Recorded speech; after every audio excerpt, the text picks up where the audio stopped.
영국에서 희귀병을 앓고 있는 생후 5개월 아기가 단 1회 복용에 180만 파운드 가격이 책정된 치료제를 투여받은 일이 있었습니다. 영국 더선 등은 척수성 근위축증을 가진 남자아이 아서 모건의 사연을 보도했습니다. 예정일보다 6주 빨리 태어난 아서는 지난달 초 팔 다리가 늘어지고 머리를 가누지 못하는 등의 이상 증상을 보였고 부모는 급히 병원으로 데려갔지만 SMA라는 진단을 받았습니다. SMA는 유전자 결손으로 인해 근육이 약화되거나 소실되는 희소신경 근육 질환으로 영유아기에 많이 발병합니다.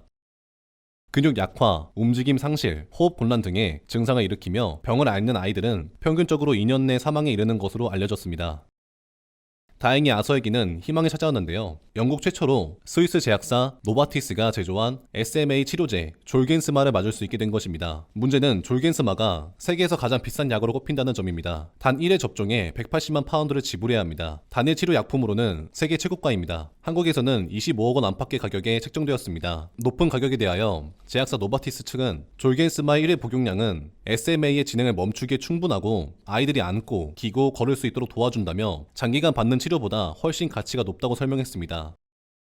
한편 이와 관련해 청와대 국민청원에는 한 글이 올라왔는데요. 척수성 근위축증이라는 희소 질병을 앓고 있는 12개월 딸을 둔 엄마가 치료의 기회를 줄 것을 호소하며 근육병 아기들이 세계 유일한 유전자 치료제를 맞을 수 있도록 도와달라는 제목의 청원을 게재했습니다.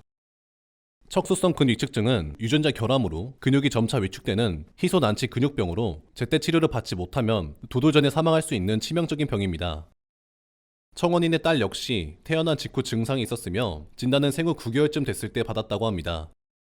청원인은 딸의 현재 상태는 목을 가누지 못하고 앉아있을 수도 없어 누워만 생활하며 119를 부르는 건 일상이 됐다면서 호흡이 불안정해 호흡기를 착용 중이다라고 밝혔습니다. 그는 근처 병원에서는 딸 아이가 희소병을 앓고 있다는 이유만으로 받아주지 않고 열이 펄펄 끓어도 호흡이 불안정해도 3시간 거리에 있는 치료 중인 병원으로 갈 수밖에 없었다고 덧붙였습니다. 청원인의 딸은 척수성 근위축증의 치료제로 스핀라자를 투여하고 있습니다. 하지만 스핀라자는 결함된 유전자를 보완시켜 더 나빠지지 않도록 유지해주는 치료제에 불과하며 평생 꾸준히 투여해야만 합니다. 청원인은 산날보다 살날이 많은 우리 아이들이 고통 속에서 제 몸 하나 마음대로 움직이지 못하고 살아가고 있다며 간절한 바람이 하늘에 닿았는지 국내에도 졸겐스마라는 완치에 가까운 치료제가 들어왔다라고 말했습니다. 그러나 졸겐스마의 비용만 25억 원이라며 보험 적용이 시급하게 이뤄질 수 있도록 도와달라고 호소했습니다. 세계에서 가장 비싼 약으로 알려진 척수성 근위축증 치료제 졸겐스마는 평생 단 1회 투여만으로 치료할 수 있어서 원샷 치료제라고 불립니다.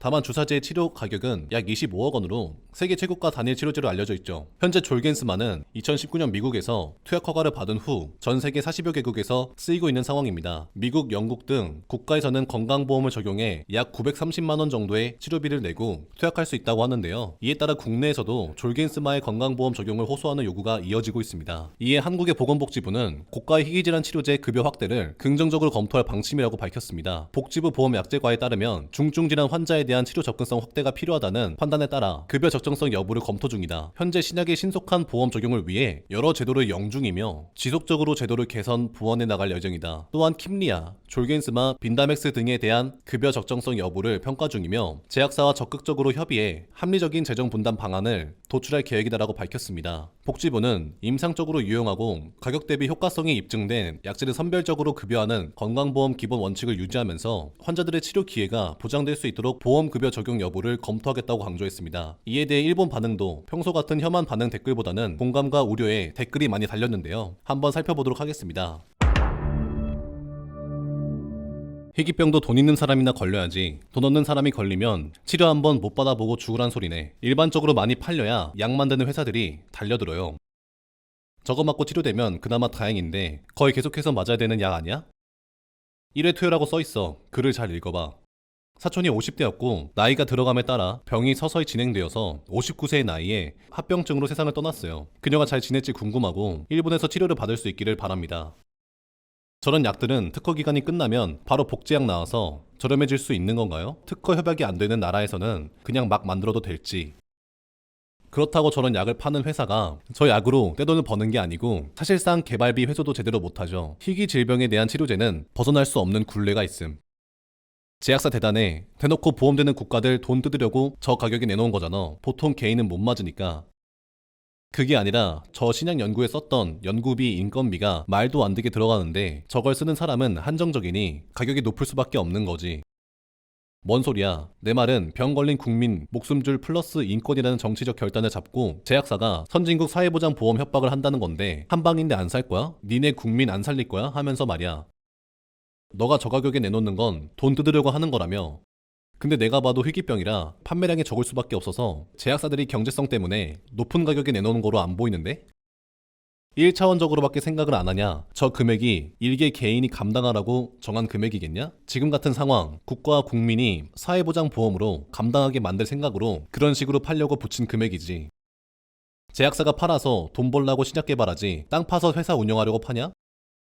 아버지도 난치성 질환이지만 치료가 일찍 시작된 이후로 건강한 사람과 같은 삶을 살고 있습니다. 결국 조기 발견과 치료 시작 시기가 중요합니다. 세상에는 수많은 질병이 있으며 의사는 진단하기가 어렵다고 생각하지만 발병 후 완치 여부는 시기에 달려있다고 생각합니다.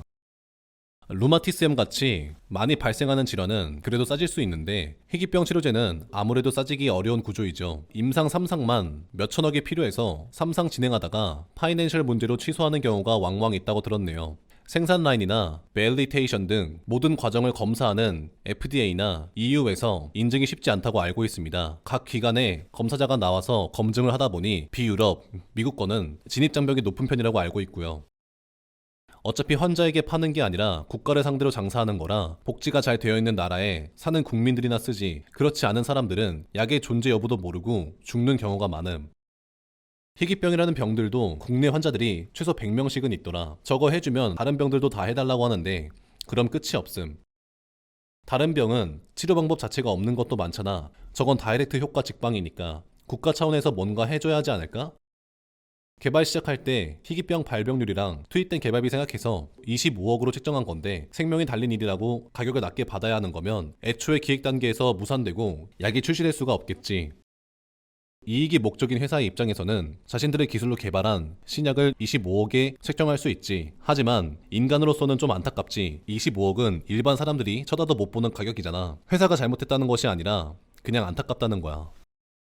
2, 3억 하면 그래도 어떻게 있는 돈 없는 돈 해볼 만한 것 같은데 25억.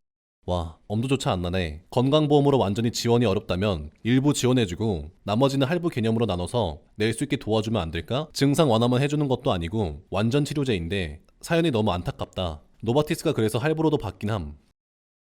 수요가 극히 적을 거고 제약회사들은 당연히 연구비를 회수하지 못한다면 지속이 불가능하겠지. 국가들이 연구비를 지원해주는 게 가장 좋은 해결책일 수도 있지만 모든 연구라는 게 성공하는 거는 한계가 있고 사실상 연구비만 타먹고 놀고 먹는 놈들도 많아서 약의 존재가 오히려 희망 고문 같은 상황인데 이런 부분은 참 어려운 문제 같다.